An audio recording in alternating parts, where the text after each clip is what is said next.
Health authorities in Ashanti region have established that the 4 students of the Kumasi Academy who died in the last 3 weeks had contracted pneumococcal meningitis, a disease resulting in the inflammation of the meninges, the covering of the brain and spinal cord. Meningitis is mostly caused by virus, fungi and bacterium infection. The deaths of the 4 students in 3 weeks has caused public anxiety, with parents and students demanding answers. At a media briefing in Kumasi Wednesday, Regional Minister Simon Osei-Mensah indicated autopsy reports from 3 of the facilities points to meningitis. From 22nd March to 31st March this year, the lives of 4 students have been lost following reports of ill health. All of the 4 students died in various health facilities in the region, but at different times. Following the report of these to the health sector, a detailed investigation has been established to put in the appropriate measures to contain the situation. With an established case definition, we have had 26 suspected cases with 4 deaths. However, it must be stated that there was virtually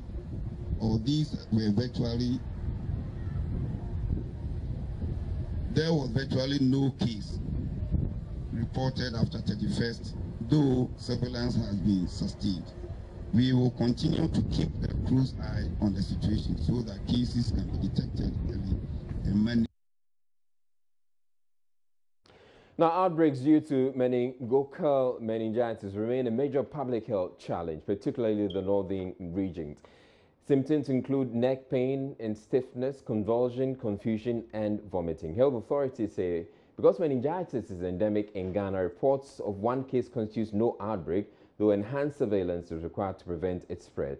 I've been joined by the head of disease surveillance of the Ghana Health Service, Dr. Franklin Isiedu-Bequem. Good evening, and thank you for your time, Dr. Isiedu-Bequem. Now, can you confirm to us how many cases of this latest outbreak have been recorded?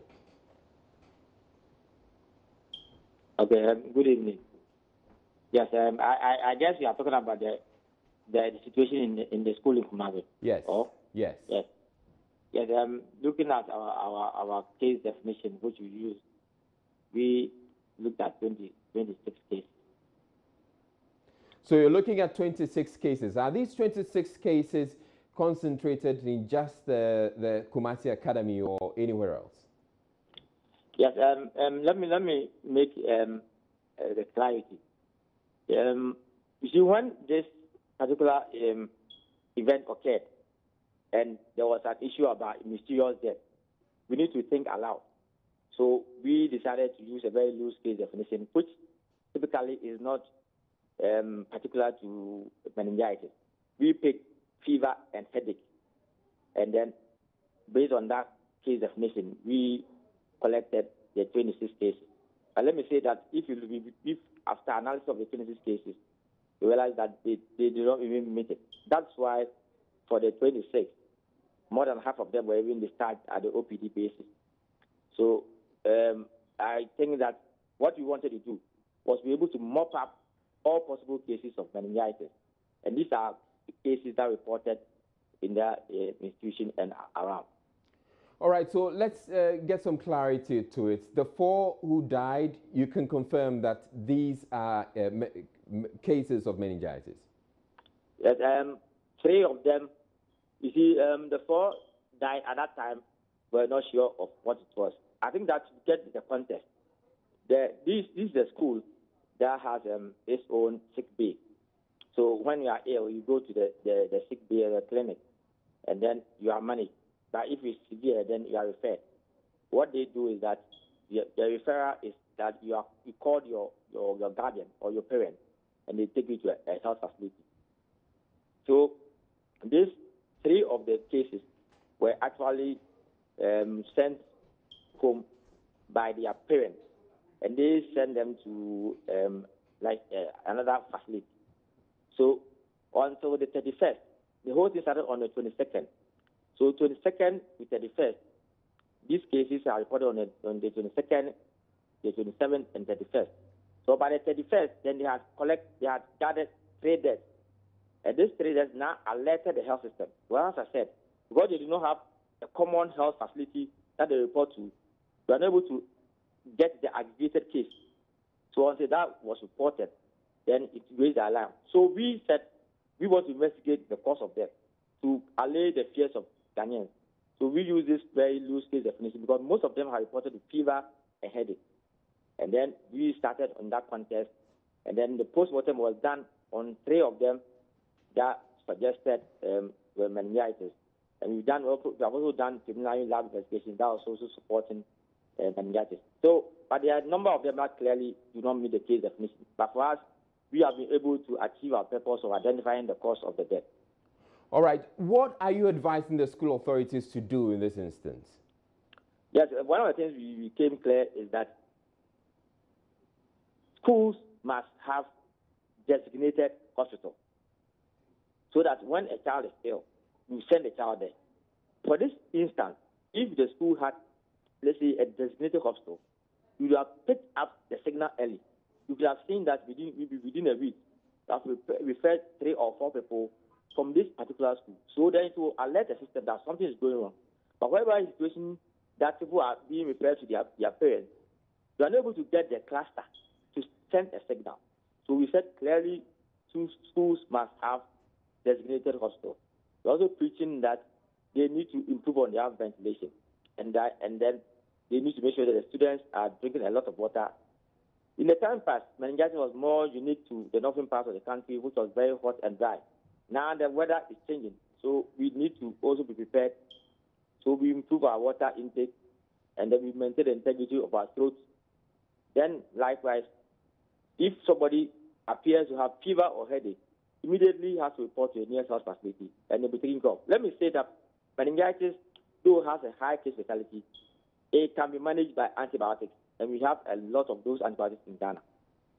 All right, now that we've discovered meningitis in this school, Kumasi Academy, which is in the Ashanti region, is there the possibility that other schools within that belt could be facing a similar situation? It's not, you see, it's not particular to a school. What we are preaching is that the focus shouldn't be on schools. The focus is that we should know that with the climate change, the disease patterns are changing. So remember last year we had some cases in Browns Project. Now we are preaching to Ghanaians and to clinicians that fever and headache might not always be malaria. It could be another cause, which is meningitis. So, right. So that's a point. That's a point. Exactly the point I'm making. If we're having Kumasi Academy having these cases, is it possible that there are other schools that are having these fevers and possibly deaths, but are not reporting it as such? Oh, no. The system will pick it up. All right. There are several systems we have in Ghana is sensitive enough that you will pick it up. When you have a spike, then it's a trigger for action. So clearly, what we are saying is that more awareness means more reporting and more response. So our focus is early detection and response. It could be that people may miss 1 or 2, but now the awareness is loud enough that fever and headache is not always malaria. It could be meningitis. So right. We need to look for it. Thank you very much, Dr. Franklin Bequin, for joining us. Now, meanwhile, the Ashanti Regional Minister, Jose Mensah, says schools in the region have been assigned to specific hospitals as part of interventions to contain the spread of the disease. Interventions that have been implemented at the district, regional and national levels. Meetings of the district epidemic management committee involving all other key stakeholders. Meeting of regional technical coordinating team.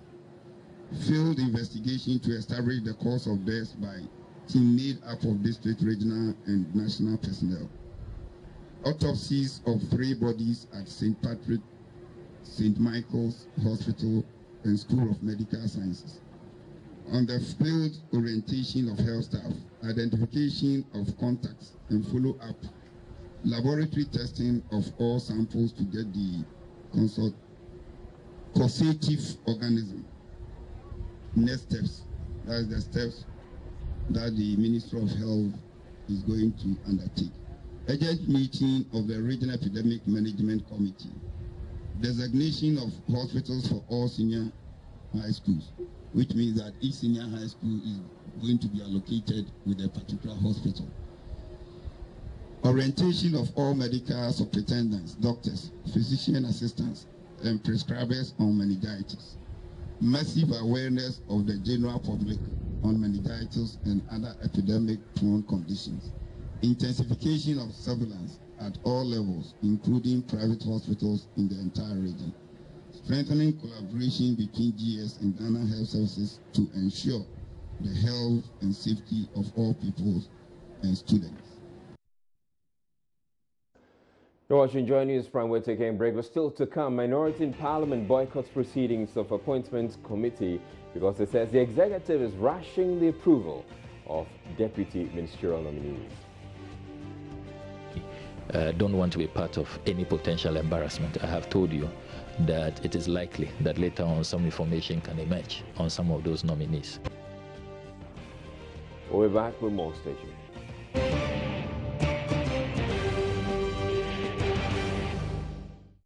The minority in Parliament has served notice it will vote against the approval of the final batch of 14 deputy ministerial nominees being vetted by the Appointments Committee. The minority Wednesday boycotted the committee's hearing, claiming they had not been given enough time to do background checks on the appointees. Per the original timetable, the 14 nominees should have been vetted in May when the House returns from its scheduled break. Member of the committee and NDC MP for Norton, Samuel Okudzeto-Ablakwa, says the president is putting pressure on Parliament to approve the nominees when the House does not have enough time to vet all of them. Attitude of the majority is most appalling and most unfortunate. You do not treat your colleagues this way. We served notice since last Friday. The Honorable Minority Leader was on his feet, told you, and repeated same on Tuesday. We have cooperated up to this point. I mean, the president had time after he nominated his ministers. Remember that we kept calling. The Minority Leader kept asking, when are the list of deputy ministers coming? When are the list of deputy ministers coming? Several weeks we were ignored. Then Parliament is about to go on recess. You do not only bring the list of deputy ministers, you bring an elephant-sized list, 110, which has never happened. These are the implications of these 110 ministers. And now we meet and agree on a schedule, and the schedule is so flagrantly being violated. I mean, the public is being treated with contempt, the minority is being treated with contempt, and you say that we should just accept it. I think that what is happening there can best be described as some kangaroo legal process. It's just a charade, and it doesn't speak well for us. I don't think that this even helps the image. We have cooperated so well so far. We've been working together, and we have been carrying out our oversight mandate in a very scrutinous, diligent, manner. My final question will be, will your side of the House support the approval of these nominees when it eventually gets to the plenary, most likely on Friday? We will not. We will not. We will not, because we cannot be seen supporting a process that we were not part of. And we don't want to be part of any potential embarrassment. I have told you that it is likely that later on some information can emerge on some of those nominees. And we don't want that when the history is written one day, it will be said that the minority was part of it. So we are not going to be part of the approval processes at the plenary. We will just not be part of it because when the embarrassment comes, we don't want it to be said that we didn't caution, we didn't warn, and we did not make our case very forcefully. We want it to be on record that we did not partake, we did not participate in this kangaroo process and this charade. We were simply not part of it, both at the Appointments Committee level and at the level of the plenary. Let nobody say that we are not committed to President Akufo-Addo forming a government in good time. In any case, we had always been raising this, that why the lull? Why did it take the president so long to appoint deputy ministers? At the time we started asking for the list, ministers had been sworn in, a council of state had been sworn in, so there was really no excuse why there should have been this delay. Although the House was expected to go on recess last Thursday, sitting has been extended to Friday. Deputy Majority Chief Whip Matthew Yindam says business on the floor and at the committee will continue even without the minority. Critical statements were made this morning on scholarship, on armed robbery. There were other statements that were supposed to be made, but unfortunately those members were not there. We took statements from both the minority and the majority. And somebody will tell you there's no business. What do you mean by there's no business? You mean statements are not part of the business? Go and take the order paper and see the program. We have statements clearly stated on the program. So if somebody is making a statement on the floor of Parliament, it is a business that the person is doing. It's not that you say there's no business. What do you mean by there's no business? In any case, we haven't done even the car loans. We are supposed to approve the car loans before we leave. We haven't done it. Why haven't you done it? You know, between last week, Friday, Monday, Tuesday, how come it's not come and so that then it's done away with? My brother, we are supposed to leave, or we are supposed to adjourn on Friday. So it's not about why we didn't do it on Monday or Tuesday. We still have days ahead of us to do it. Okay? And what is that? Approving the financial statement does not just lie on Parliament alone. We need to do it with the Minister of Finance. You know, the boycotted proceedings at the Appointments Committee. Can we expect that you still use your numbers as the majority to push the appointees through? It is unfortunate for the minority to put up that behavior. It is just unfortunate because we are called to duty.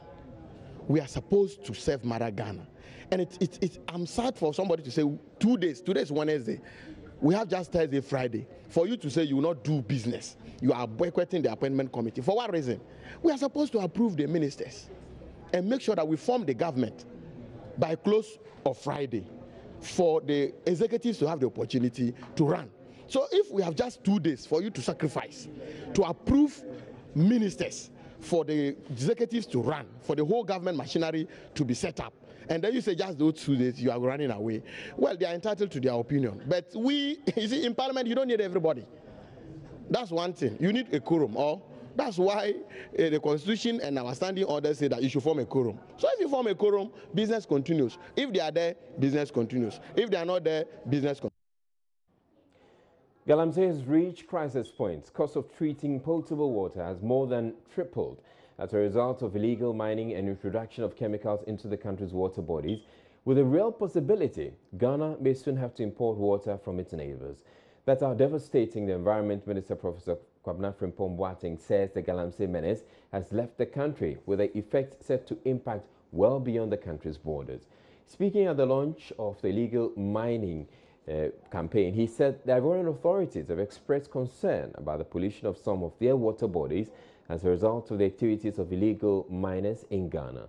Professor Frimpong Boateng says he had an awkward experience at a conference in Ivory Coast where he was confronted by officials about the situation.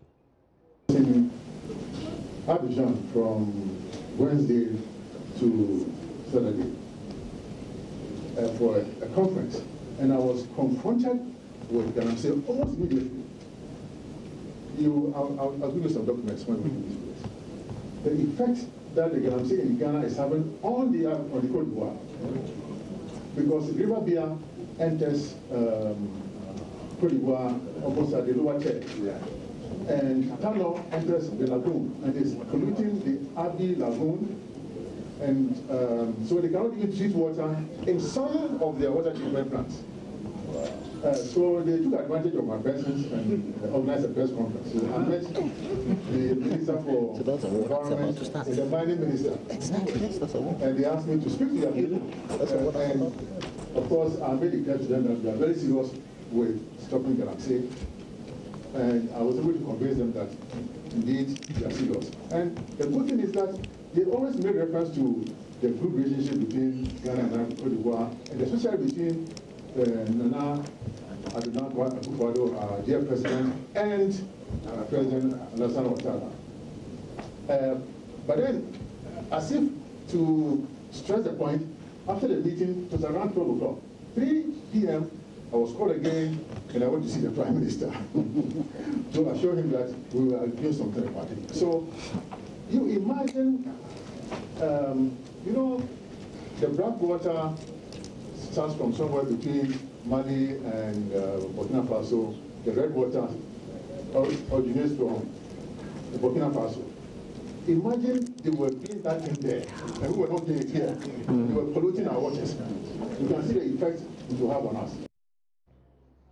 Well, Deputy Minister for Lands and Natural Resources, Barbara Oting JC, says the Lands and Natural Resources Ministry will consider a ban on illegal mining, especially in water bodies. She made this known when she appeared before the Appointments Committee, adding there will also be an introduction of a multilateral mining integrated project. Personally, I think that we need to adopt a multifaceted approach to resolving the problem. My minister is very passionate about it. He has indicated a ban, and I know that the ban is really directed at those who are mining in the water bodies, because they are destroying the water bodies. For those who are engaged in other forms of mining on land, we need to see how best we can support them to move them from the illegal way of mining to the legal way of mining. And for those who we can even move away totally from engaging in mining, it will be good. I believe there are some women who are supporting the activities of the illegal miners. But if we can move them away to alternative livelihood programs, they would like to be engaged in that. So it's a multifaceted approach that my minister wants to undertake. And the project he's going to embark on is a multilateral mining integrated project. And we are going to have the alternative livelihood programs. We are going to have lands which will be delineated by the Minerals Commission to these small-scale people, so that they are in defined areas and we can control their activities, and we can even support them with equipment and training. So it's a whole chain of activities which I believe if we are able to successfully execute, will resolve the illegal small-scale, we can resolve illegal mining and move them to small-scale mining. My minister is also interested in introducing a middle tier, which is the medium-scale mining, because we know that there are people who are purchasing equipment and have some capital and are engaging in mining, but not at the level of large scale and not really at the level of small scale. So we need to create that room for them. And maybe even for them, we can say that we are going to allow foreigners who have the capital to venture into the medium scale mining, so that foreigners will have a level at which they can also play. And I think this will help us resolve the issue of illegal mining. Now, the executive director of the Wasa Association of Communities Affected by Mining says it will be difficult to play blame games in such situations. Reacting to the earlier comment by Professor Frimpong Boateng on the polls, also granting outline strategies WACAM believes will be helpful to deal with the situation in Ghana. If air is polluted, can you draw a boundary? I mean, it's not possible. If water gets polluted here and the stream crosses to another country, it's difficult. Okay. We've got to a point where we should place a moratorium on the granting of mining leases, whether large scale or small scale. We should halt. It's not as if we should ban what is there, but we should not continue granting new mining leases. We should have a national consultation. Okay. We should bring almost all the actors, even including those we suspect have been doing this. A big national forum which should cascade down to all the communities, and commitments that we achieve should be able to go down, for everybody to understand that this is the way we are going. There's a crime aspect, and that must be dealt with, straight on. There's also the issue of economic and social displacement of communities who found their lands being ceded, to mining companies. Alternative livelihood would be. I'm stressing on gameful, in the sense that these are peasant farmers who have been converted to miners, and they'll be introduced to the cash economy, and their situation is not the peasants that we knew. And when The executive director of the environmental NGO also added that Ghana made a huge mistake when it sanctioned mining by international companies in its forest reserves. He predicts the country is headed to a point of no return if drastic and immediate measures are not taken to correct wrongful decisions made in the past, for which the country is having to bear the brunt. In the third gold rush, where foreigners are coming into our country to mine, gold, and the third gold rush goes with technological change, because Galamsey, as we knew it, was just some small tools. But today, the Galamsey we know is medium to large scale kind of mining, and they learned all these from the big mining companies. And the big mining companies, who government granted mining leases for mining companies to mine in forest reserves. And the forest reserves, were protection for many rivers. For example, Jindabyebor Forest Reserve, where Newmont is mining right now, had about 12 rivers, taking their source from the forest reserve. We had been warning that the way we allowed mining, we open up too much to mining, we are going to have a situation where we will have the birth of some of the things we are having today. None of the governments listened. The two parties, the big parties, the MPP, the NDC, the MPP did not listen, the NDC did not listen. And we found ourselves here today. It's been a journey. We've come a whole journey, and then all of a sudden, we are having a certain reawakening. If we don't take advantage of this time, momentum, and then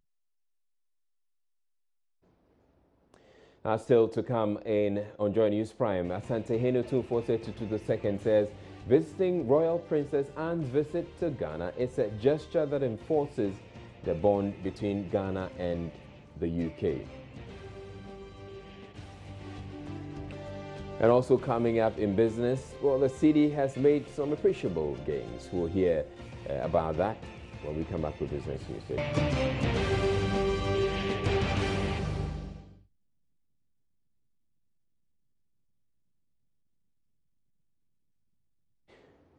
Political science lecturer at the University of Ghana, Professor Ransford Jampo, has described President Akufo-Addo's relatively large-sized government as disingenuous, with significant cost implications and duplication of roles.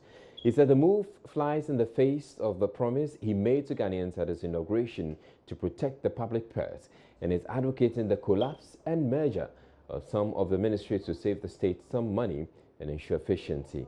He was speaking at a public forum organized by the Friedrich Ebert Stiftung Foundation on the theme, the size of government, implications for good governance and the public purse.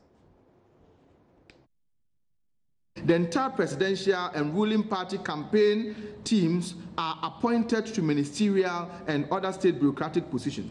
Must everyone who supports a political party into victory necessarily merit an appointment? I think appointment should be based on merit. And if I supported a political party, it's simply because I believe that the party has what it takes to govern in my interest. The fact that I supported a political party to win an election does not necessarily make me a candidate for ministerial appointment.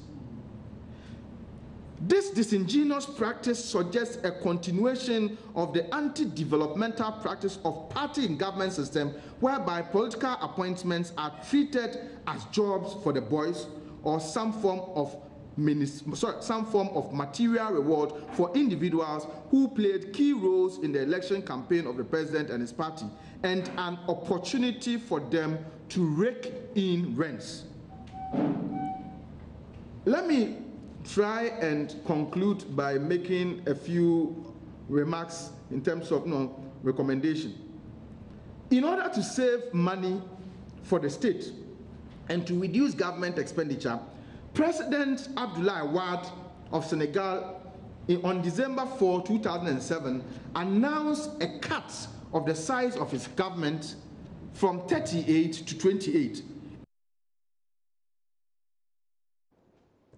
Well, Dr. Ali Seidu also made some remarks at the event.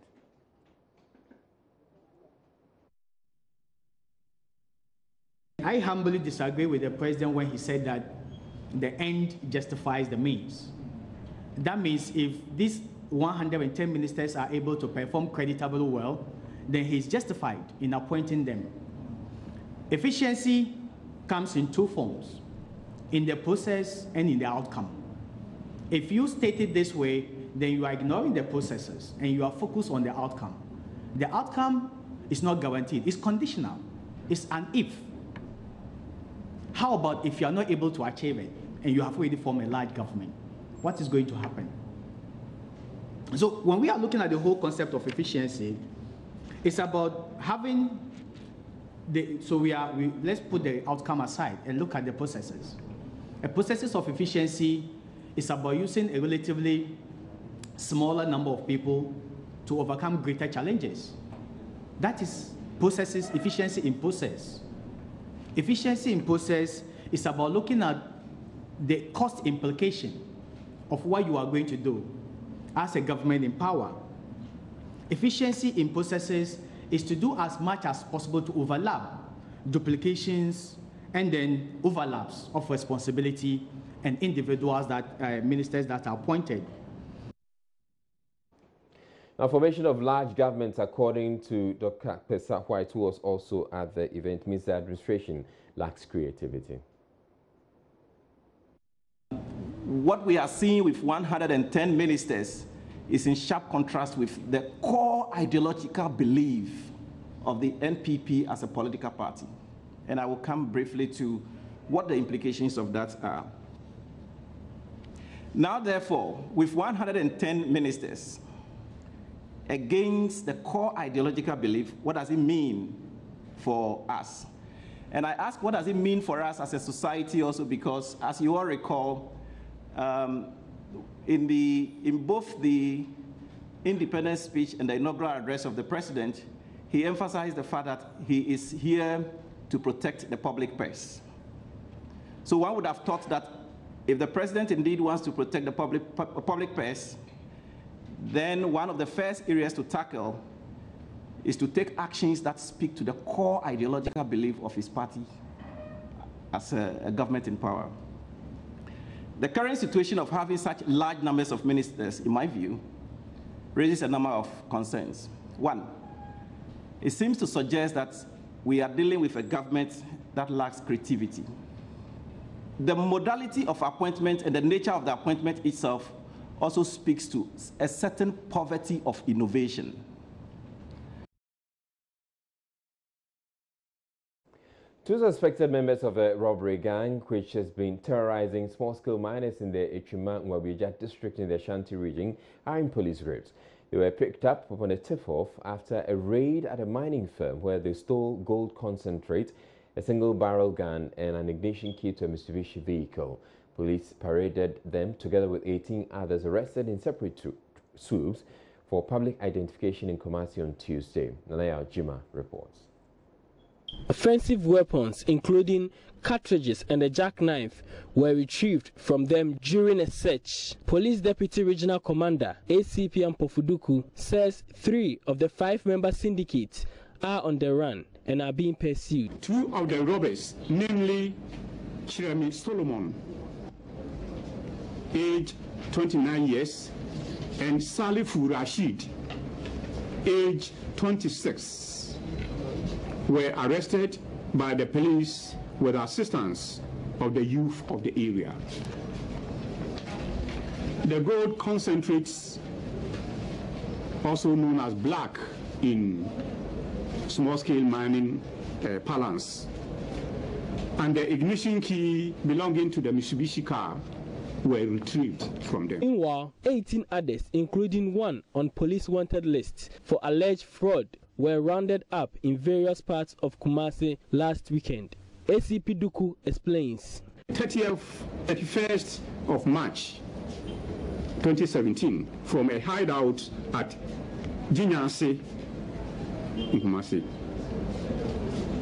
In his caution statement, he admitted the offense and mentioned Paul and Yao as his accomplice. Unfortunately, these are the only names he could mention to the police. They normally don't disclose their identities easily.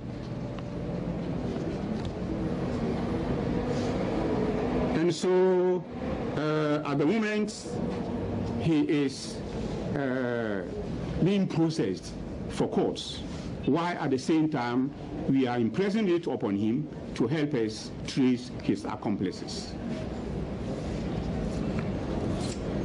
accused is going to be put before court very soon. The deputy commander urges residents to be security conscious, especially as Easter draws near.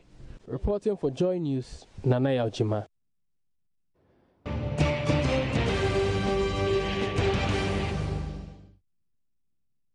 President Tahini Otumfuo Osei II has described the British Royal Princess Anne's visit to Ghana as a gesture that enforces the bond between Ghana and the United Kingdom, describing the daughter of the Queen of England as hard-working and dedicated towards serving humanity. The Princess Royal Wednesday paid a visit to the Menchia Palace and some UK-sponsored projects in Kumasi. Lava Firm's Erastus Asari Donko reports. The Princess Royal was received at the airport by the Achampemhene Oheneba Adusei Poku on behalf of Otumfuo. Also at the airport was the regional minister Simon Osei Mensah and his deputy Elizabeth Ajiman, accompanied by the mayor of Kumasi and some local assembly heads. A durbar of chiefs was held in her honor at the Menchia Palace, with the Asantehene sitting in state. This visit to Ghana celebrates the unique friendship between the UK and Ghana as it marks its 60th anniversary of independence. The British High Commissioner, John Benjamin, expressed the Princess Royal's appreciation of the honor done her. This is Her Royal Highness the Princess Royal's third visit to Ghana and follows visits by Her Majesty Queen Elizabeth II and most recently the Earl of Wessex. Her Royal Highness fondly remembers her first visit to your royal house and is delighted to be able to return today.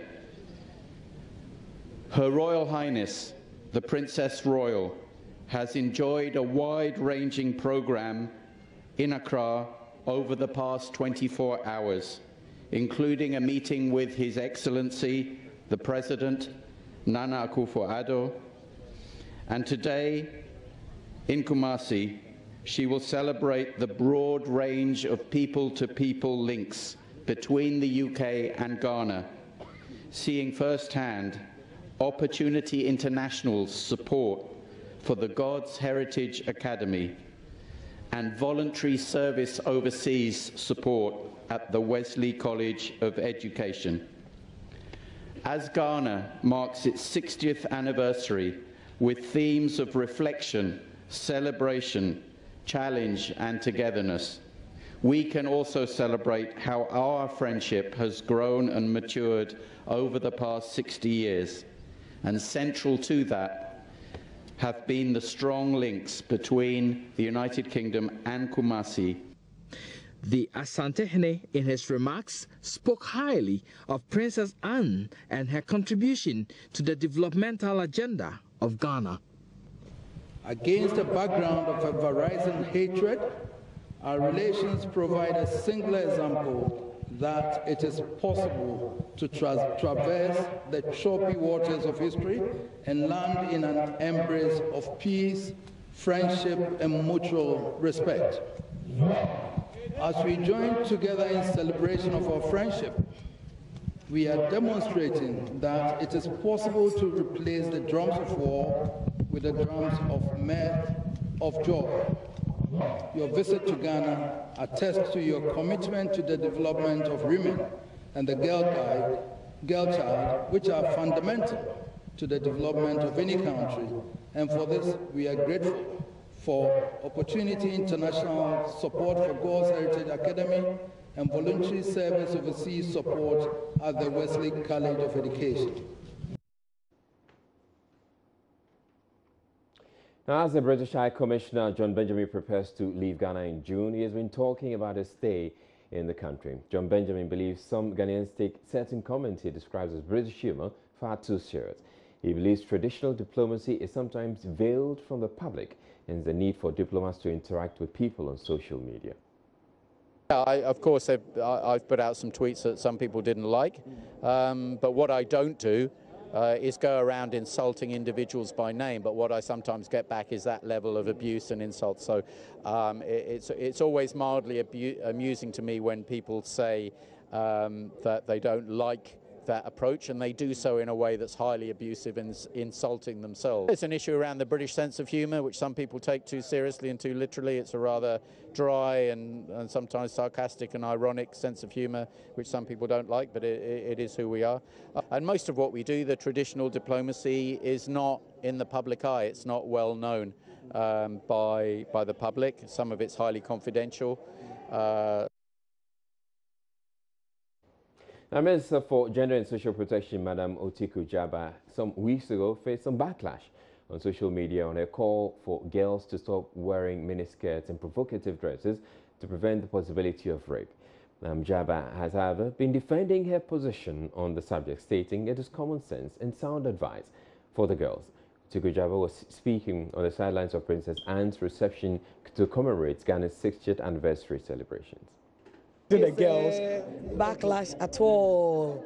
In life, there is no right without a responsibility. Sometimes I think my detractors, they overdo it.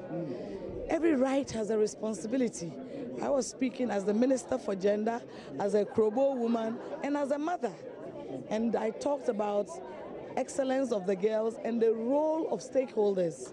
I talked about the role of teachers and the fact that teachers are the carers of our children. So they have the responsibility to ensure that they learn, and the male teachers should not impregnate them. Also, they have the right to go to school, but they have the responsibility to learn and achieve their dreams and reach out for the stars. And they have the right to be fashionable, to dress as they wish, but they have the responsibility to be careful that the fashion does not in any way attract somebody to rape them. It is common sense. Why do you use a condom? To protect yourself from sexual diseases or from unwanted pregnancy. Why don't you build your house in the middle of the road? Because a car would hit you. Even when there is a zebra crossing, you look left and right. It's any advice that any mother, any minister would give to a child. So do you still stand by that point that you made? But of course, would you want your child to dress anyhow? It doesn't mean that somebody should go and rape you because of the way you dress. No. I have 10 minutes to make a chairman's remarks. I cannot say everything in my speech. And so I chose the salient points. And if somebody decides that that is the part that will sensationalize issues and demonize Otiku, that is his right. The 23-year-old man whose shooting last Saturday sparked massive riots in the Upper West Regional capital, WAM, has rejected an apology rendered by the Upper West Region Police Commander on behalf of the police officer who made disparaging remarks about the people of the region on social media site Facebook yesterday. Ali Rashid has vowed to pursue the matter of the ethnocentric comments posted by the police constable until he gets justice, believed to be a reaction to the shooting incident. He tells Joy News believe Amedro's Facebook post should not be swept under the carpet. Seriously, the morning I saw Bleach screenshot, that hurt me more than the bullet that the guy shot me. I was seriously hurt. The voices, I nearly shed tears when I saw what Believe wrote. I was very, I felt very bad about what Believe said. You can't do that. You can't do that. Our original minister is a Walla man. You are a Walla man. We are all Walla people. A lot of people. You can't call all of us thieves. You understand? So it's just very bad. It's very bad and very unfortunate. Well, I don't know much about law, but I think what she said is bigotry. You can't just condemn a whole tribe like that without the tribe not doing anything to you, nothing wrong. You just condemn us like that. Maybe we will seek justice. We'll go to court and see what the court will say about it. Especially what Believe the idea is very bad. It's very bad. So are you prepared to go to the law court? Sure. Sure. Even if I will not go to court because of the gunshot, but for what Believe said, even if I was not a victim of the gunshot, but what Believe said, personally, I would have gone to law court. So no, whether apology or not, we can't hurt the police people because they are here to protect us. Meanwhile, the Upper West Regional Chief Imam says they have accepted the apology rendered by the Upper West Regional Police Commander. Spokesperson of the Imam Alhaji Baba Daud says as Muslims, they're bound to accept the apology once they admit that they are at fault, but warned security personnel in the region, especially the police, not to take their leniency as a weakness. Islam is a religion that teaches and practices peace. And in our attempt to practice and to showcase the practical demonstration of peace, we have no option other than to say on behalf of the Muslim Ummah in Wa Municipal that we have accepted the apology with humility and in good faith. It appears that the security services, the police in particular, have done some comparative study between Wa and other towns and other places in Ghana, and it has come to the realization that Wa is relatively peaceful. And people think, based on the peaceful nature of Wa, you can just do anything to the people of Wa and get away with it. Unfortunately, it is not so. We want the security services in particular not to take Wa, the peaceful nature of the people of Wa, for granted. They should not mistake our leniency for weakness. The people of Wa are not weak. It's only we do not want to wake up the sleeping dog only to bark and bite. Wa is relatively peaceful and want to maintain it as such. My name is Israel. Thank you very much for watching. Have a good day.